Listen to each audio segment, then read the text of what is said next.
નમસ્કાર. Child tracking સિસ્ટમમાં બાલવાટિકા અને ધોરણ 1-2ના બાળકોની એન્ટ્રી ચાલુ છે. વચ્ચે ટેકો પ્લસ એપ્લિકેશન દ્વારા બાળકોની એન્ટ્રી થતી હતી, પરંતુ હાલમાં સ્ક્રીન પર એ જોઈ શકાતું નથી. ફક્ત અગાઉ જન્મના પ્રમાણપત્રના આધારે એન્ટ્રી કરતા હતા તેવી જ રીતે હાલ આપણે કરી શકીએ છીએ. જે મિત્રો નવા છે, જેમને નવા બાળકોની એન્ટ્રી કરવાનો અનુભવ નથી, તેમના માટે આ વિડીયો ઉપયોગી છે. તમે અહીં સ્ક્રીન પર જોઈ શકો છો. જન્મ પ્રમાણપત્ર મુજબ બાળકની માહિતી લખેલ છે. તેની નીચે એક પ્રશ્ન છે.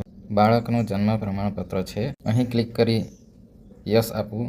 જો બાળકનું પ્રમાણપત્ર ન હોય તો ના કરવું અને કારણ દર્શાવી દેવું.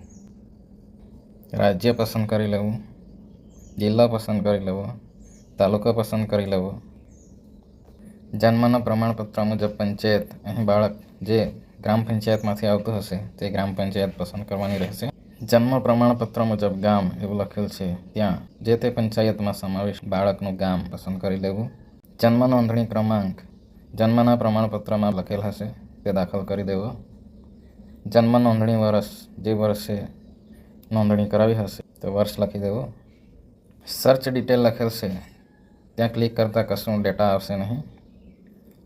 નીચે તમે જોઈ શકો છો. નવી એન્ટ્રી મુજબ બાળકની માહિતી. બાળકનું નામ જન્મના દાખલાના આધારે લખી દેવું. પિતાનું નામ લખેલ છે, ત્યાં પિતાનું નામ લખી દેવું. માતાનું નામ લખી દેવું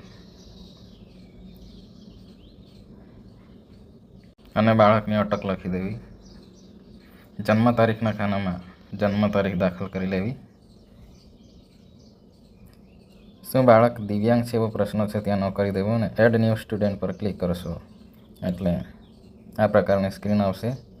અહીં તમારે પ્રવેશ નંબર લખવાનો છે, ત્યારબાદ રોલ નંબર લખવાનો છે, હેબિટેશન પસંદ કરવાનું છે. નીચેની બધી વિગતો અગાઉના વિડીયોમાં જોઈ ગયા છીએ તે પ્રમાણે દાખલ કરી લેવાની છે અને સૌથી છેલ્લે સેવ સ્ટુડન્ટ લખેલ છે, ત્યાં ક્લિક કરવું એટલે ડેટા ઇન્સર્ટેડ સક્સેસફુલી એવો મેસેજ આવી જશે અને બાળકની એન્ટ્રી થઈ જશે. Thank you.